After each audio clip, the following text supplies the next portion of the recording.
సేవక్ సంఘ్ ఆవిర్భవించి 100 సంవత్సరాలు పూర్తి చేసుకున్న సందర్భంగా దేశవ్యాప్తంగా సంబరాలు జరుపుకుంటున్న సందర్భం పురస్కరించుకొని దేశంలోని అన్ని ప్రాంతాలలో హిందూ సమ్మేళనాలు ఘనంగా జరుపుకుంటున్నారని సామాజిక కార్యకర్త తౌటు రామచంద్రం పేర్కొన్నారు. అందులో భాగంగా శనివారం జగిత్యాల జిల్లా కేంద్రంలోని స్థానిక అంగడి బజార్లోని సీతారామచంద్ర స్వామి వేదికపై హిందూ సమ్మేళన వేడుకలు ఘనంగా జరిగాయి.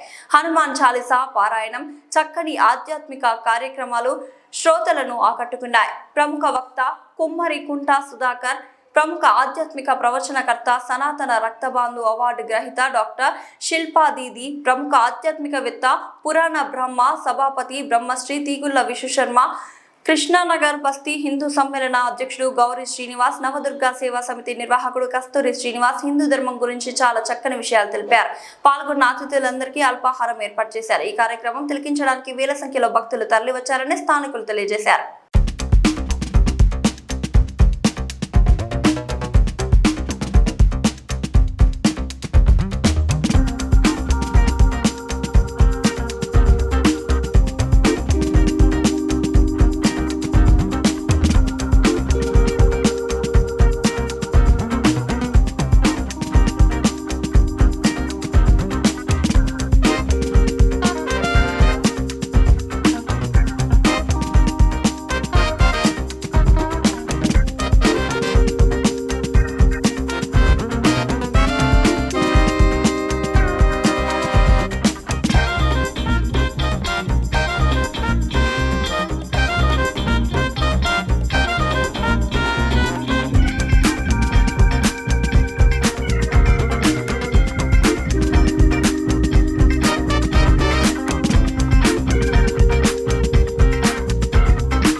కాదు వాళ్ళ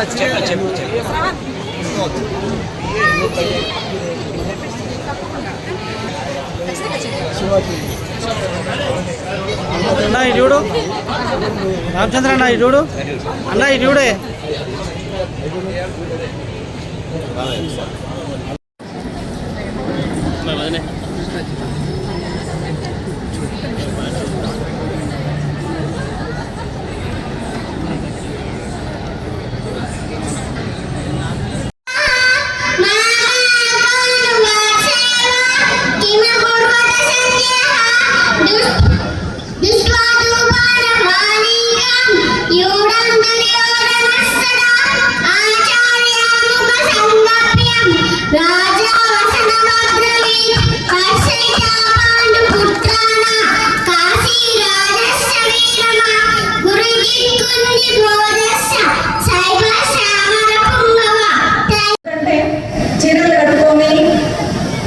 మనం సమాజంలో 10 మంది ఆడవాళ్లతో కలిసి చేసేది కుంకుమార్చన, లలిత పారాయణము, హనుమాన్ చాలీసా ఇలాంటి మంచి కార్యాలు, లేదు అంటే పసుపు బొట్టు పెట్టడాలు, ఇలాంటి మంచి కార్యాలు చేయడానికి మాత్రమే మన స్త్రీ భారతీయ సమాజము ఈ కిట్టి పార్టీని స్టార్ట్ చేశాము. అప్పటి నుంచి మన దేశ మన పరివార దౌర్భాగ్యపు పరిస్థితి కొనుక్కొని మరి ఆడవాళ్ళు వచ్చారని భావిస్తున్నాం.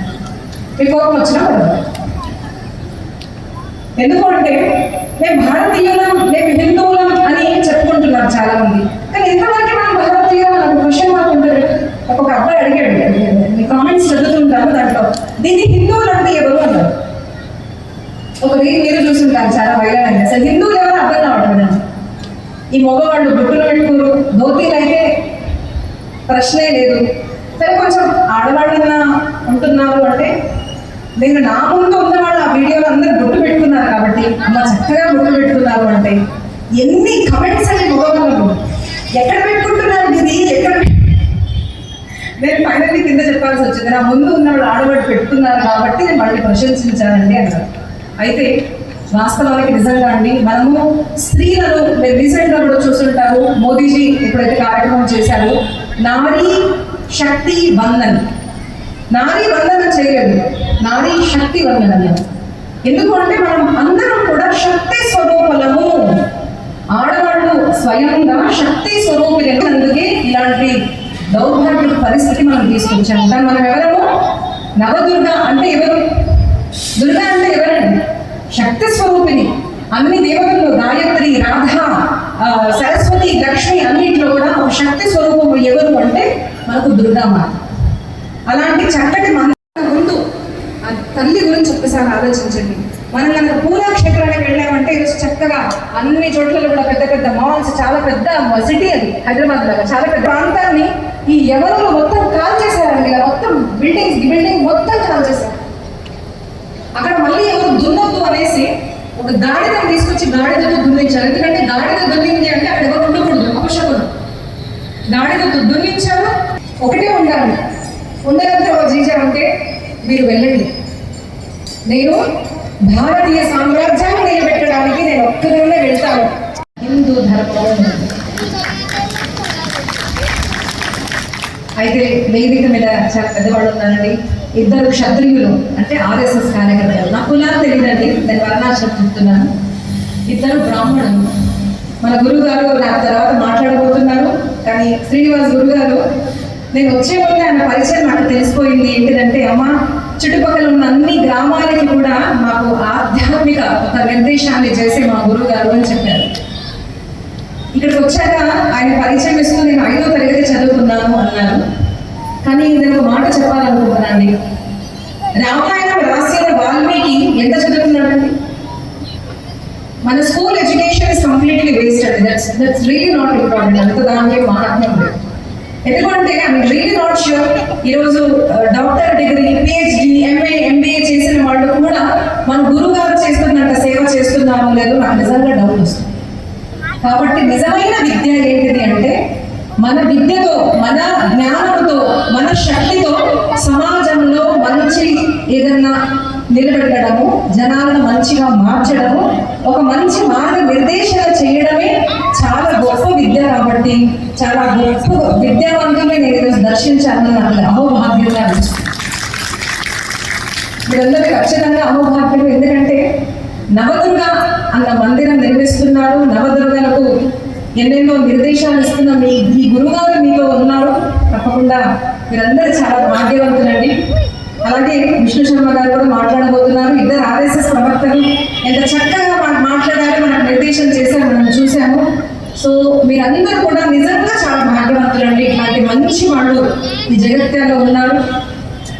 అయితే ఎక్కడైనా వెళ్ళినప్పుడు ఏం ప్రసంగించాలి అంటే ఏమిటి, హిందూ ధర్మం అంటే ఏమిటి, ధర్మాన్ని ఎట్లా మనం మన కుటుంబంలో పరివర్తన చేసుకోవాలి.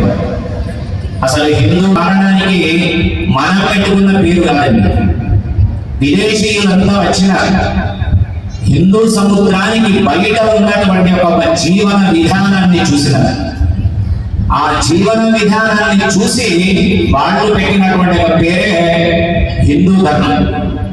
ఆ హిందూ ధర్మం అనేది మనం గట్టిగా పట్టుకుంటే, గట్టి నిబద్ధత ఉంటే, అంటే ఎట్లా ఉంటుంది నిబద్ధత అంటే, ఒక రైలు బయలుదేరి ఒక స్టేషన్ నుంచి ముందు ఇంజన్ ఉంది, దాని వెనక భోగీలు ఎన్నో ఉన్నాయి, ఒకదాని తర్వాత ఒకటి పరిగెత్తుతుంటే ఆనందంగా వైభవంగా మనం చూస్తాం దాన్ని. కానీ దాన్ని పట్టి ఉన్నటువంటి ఒక 2 పట్టాలు ఉన్నాయి. ఆ 2 పట్టాలు కనుక తప్పిందనుకోండి, రైలుకు ఎంత ప్రమాదమో, ధర్మంలో పుట్టిన మనందరం ధర్మాన్ని పాటించకపోతే మనకు, మన ధర్మానికి, మన కుటుంబానికి అంత ప్రమాదం. కనుక మనం చేయవలసింది ఏమిటంటే, ఇప్పటి వరకు విన్నాం, ఇక్కడ కూర్చొని చెప్పే ప్రతి వక్త ఎవరైతే ఉన్నారో వాళ్ళు చెప్పే ప్రతి మాట మనకు తెలుసు. కానీ మనం ఆచరించాలా వద్దా? ఆచరిస్తే ఏం జరుగుతుంది అంటే, వేరే మతానికి వెళితే చిన్నప్పటి నుంచి వాళ్ళకు నూరిపోస్తారు. ఇది ఎందుకు చేయాలి అని వాళ్ళు ప్రశ్నించరు. కానీ మన ఇళ్ళల్లో పసుపు ఎందుకు రాచుకోవాలి, బొట్టు ఎందుకు పెట్టుకోవాలి, చీర ఎందుకు కట్టుకోవాలి, ఇవన్నీ ప్రశ్న వేస్తే చెప్పే తల్లులకు సమాధానం లేదు అని మనం అనుకుంటున్నాం. కానీ ప్రతిదానికి సమాధానం ఉంది. ఎందుకు చెప్పలేకపోతున్నామంటే, చెప్పేదానికి మన ఆయువు కాస్త అయిపోతుంది. కొన్ని చేస్తే తెలుస్తాయి, కొన్ని తెలిసి చేసుకోవాలి.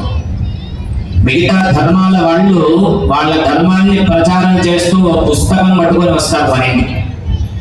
అప్పుడు మనం చేయవలసిన పని ఏమిటి అంటే, వాళ్ళు పుస్తకాన్ని తీసుకొని మన చేతిలో పెట్టి చదువుమంటారు.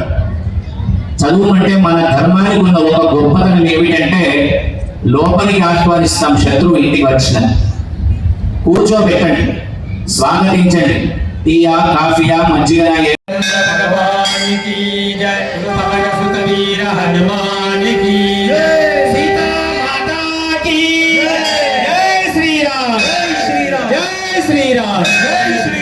రామ లక్ష్మణ జానకి, లక్ష్మణ జానకి.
ఇలా పిల్లలందరూ కూడా అలాగే ఒక పిల్లలందరూ కూర్చున్న తర్వాత ఒక పిల్లవాళ్ళు వేసి పిల్లవాడి స్వామీజీ దగ్గరికి వెళ్ళి, స్వామీజీ భగవంతుడు మనకి ముఖాన్ని ఈ విధంగా ఎందుకు డిజైన్ చేసిన అడిగినాడు ఒక ప్రశ్న. ఇలా 2 చెవులు ఇచ్చిండు, 2 కళ్ళు ఇచ్చిండు, 2 ముక్రంతాలు ఇచ్చాడు, నోరు ఇచ్చిండు, ఎందుకు దీనేమన్నా పరమార్థం ఉందా అని అడిగాడు. అప్పుడు స్వామీజీ చెప్పాడు, చాలా చక్కటి ప్రశ్న విషయం నాయన, దీనికి అర్థం ఉంది. రెండు చెవులు ఇచ్చిండు, ఒకటే పని ఉంది. రెండు కళ్ళు ఇచ్చిండు, భగవంతుడు ఒకటే పని పెట్టిండు. రెండు ముక్కు రంధ్రాలు ఇచ్చిండు, ఒకటే పని పెట్టిండు, శ్వాస తీసుకుంటుంది. ఒక్క నోరు ఇచ్చిండు, రెండు పనులు పెట్టిండు. అంటే అర్థమైంది, జ్ఞానానికి మూలము ఎక్కువగా నువ్వు విను. ఈ కార్యక్రమానికి వచ్చినావు, వినడానికి వచ్చావు అంతే, విను, ఎక్కువగా విను, ఎక్కువగా అబ్జర్వ్ చేయి, పరిశీలించు, ఎక్కువ గాలించుకో, తక్కువ మాట్లాడు. ఇది సూత్రం, ఇది భగవంతుడు చెప్పిన మన ముఖం. మనం అప్పుడప్పుడు ఏం చేస్తాం, వచ్చినా పక్కలతో ముచ్చట పెడతాం, వచ్చేరు వెళ్ళిపోయారు, ఏం చెప్పారంటే ఏం చెప్పారో మళ్ళీ తెలియదు. మరి దయచేసి హిందూ సమ్మేళనంలో పాల్గొనడానికి వచ్చిన మాతాందరికీ స్వాగతం పలుకుతూ, దేశం మొత్తం మీద 1,00,000 హిందూ సమ్మేళనాలు జరుగుతున్నాయి. ప్రతి బస్తీకి హిందూ సమాజాన్ని కలిసి కూర్చునిబెట్టి కొన్ని విషయాలు చర్చిస్తుంది సమాజం. మనం మన గురించి చర్చించుకోవడానికి కొరకే సమ్మేళనం. హిందూ సమాజం మీరు ఆలోచించండి, కొన్ని విషయాలను చెప్పడానికి కొరకే హిందూ సమ్మేళనం. హిందూ సమాజానికి రాబో సవాళ్ళు, రాబో ప్రమాదాల గురించి ఆలోచించడానికి కొరకే సమావేశం ఇలాంటి పెద్దల ద్వారా. కాబట్టి దీనికి ముఖ్య ఉద్దేశం, రాష్ట్రీయ స్వయం సేవక సంఘం ప్రారంభమై 100 సంవత్సరాలు పూర్తయిన సందర్భంగా దేశం మొత్తం కూడా సంఘ పెద్దలు వీళ్ళందరూ నాకు ప్రసంగించేది ఉంది కాబట్టి ఒక 2 నిమిషాలు మాత్రమే మాట్లాడదలుచుకున్నా. మరి రాష్ట్రీయ స్వయం సేవక సంఘం 100 సంవత్సరాల సందర్భంగా దేశమంతటా ఈ యొక్క హిందూ సమ్మేళన కార్యక్రమాలు జరుగుతున్న విషయం అందరికీ తెలిసే. మరి అందులో భాగంగా ఈ జగదాలయంలో కొన్ని ప్రాంతాల్లో ఇప్పటికే బస్తీ సమ్మేళనం జరిగినాయి. మరి ఈ రోజున కృష్ణానగర్ బస్తీగా మరి ఈరోజు కార్యక్రమానికి చేసినటువంటి ఆత్మ బంధువులందరికీ, హిందూ బంధువులందరికీ పాదాభివందనాలు తెలియజేస్తూ, మరి హిందువుల పరిరక్షణ కొరకు మనపై జరుగుతున్నటువంటి దాడులను కూడా ఎదుర్కొన్నటువంటి శక్తిగా మనం మారినప్పుడే మన హిందువుల ఐక్యతను చాటించిన వారు అవుతాం. కాబట్టి మరి మన హిందుత్వంలో మన ఐక్యత లోపించి మనము ఈ యొక్క దాడులను కొనసాగించే దశలో ఉన్నాం. కాబట్టి మరి అలాంటి సంఘటనలు రాకుండా ఉండాలంటే మరి ఇలాంటి బస్తీ సమ్మేళనం ముందు రావాల్సి ఉంది. మరి అందులో భాగంగానే మరి అన్ని రకాల జరుగుతున్నటువంటి బస్తీ సమ్మేళన కార్యక్రమాల్లో మరి హిందుత్వం, మన హైందవ సనాతన ధర్మటువంటి సంస్కృతి సంప్రదాయాలను మరి ఇక్కడ వివరించేందుకే చాలామంది భక్తులు వచ్చారు. ముఖ్య అతిథిగా మరి దత్త సాయి అవార్డు అయినటువంటి ఆధ్యాత్మికవేత్త కులం కడుపు దాటితే మనమంతా హిందువులు. అవునా? కులాలకు అతీతంగా జరుగుతున్న హిందూ సమ్మేళన కార్యక్రమానికి హాజరైన మీ అందరూ కూడా పేరు పైన కృతజ్ఞతలు తెలుపుతూ, ముందుగా నాకు హిందువుగా జన్మించిన నా తల్లిదండ్రులకు మరియు నా మాతృభూమి భరతమాతకు పాద నమస్కారాలు తెలుపుతూ, నేను హిందువుగా పుట్టినందుకు ఎంతగానో భావిస్తున్నాను. భరతమాత ఒడిలో పుట్టిన మనమందరం కూడా ధన్యులమే. ప్రపంచ దేశాలకు ఆదర్శంగా నిలుస్తుంది మన భారతదేశం. అతి ప్రాచీనమైన సనాతన ధర్మం మన హిందూ ధర్మం. ధర్మో రక్షతి రక్షిత, ధర్మాన్ని కాపాడితే అది మనల్ని కాపాడుతుంది. అలాంటి హిందూ ధర్మం గురించి 4 మంచి మాటలు చెప్పడానికి వచ్చినటువంటి ముఖ్య అతిథి ఆధ్యాత్మిక ప్రవచనకర్త, సనాతన దత్తబంధు అవార్డు రహిత శ్రీమతి డాక్టర్ శిల్పి దీపి గారికి ప్రత్యేక కృతజ్ఞతలు తెలుపుతూ, అలాగే బ్రహ్మశ్రీ తిగుళ్ళ విశ్వర్మ గారికి కూడా ప్రత్యేక కృతజ్ఞతలు, అలాగే వక్తశ్రీ కుమ్మర్పుర సుధాకర్ గారికి, విభాగ శాసన ప్రముఖ గారు, అలాగే కార్యక్రమానికి గౌరవాధ్యక్షుల కస్తూరి శ్రీనివాస్ గారికి, ఈ యొక్క హిందూ సమ్మేళన కార్యక్రమం కమిటీ అధ్యక్షులు గౌరీ శ్రీనివాస్ గారికి ప్రత్యేక కృతజ్ఞతలు తెలుపుతూ, అలాగే ఈ యొక్క కార్యక్రమానికి నిర్వహణకు దాదాపు 15 రోజుల నుంచిగా ఈ యొక్క కమిటీ సభ్యులు మొత్తం ఇది దాతల సహకారంతో ఈ యొక్క కార్యక్రమం నిర్వహించడం జరుగుతుంది. ఈ యొక్క కార్యక్రమానికి సహకరించే దాతలందరూ కూడా, ముఖ్యంగా డాక్టర్లందరూ కూడా పేరు పేరున ప్రత్యేక కృతజ్ఞతలు తెలుపుతున్నాం. ఈ యొక్క కార్యక్రమానికి, ఈ యొక్క కార్యక్రమాన్ని ముందు నడిపించవలసిందిగా ఒక చిన్న సూచన.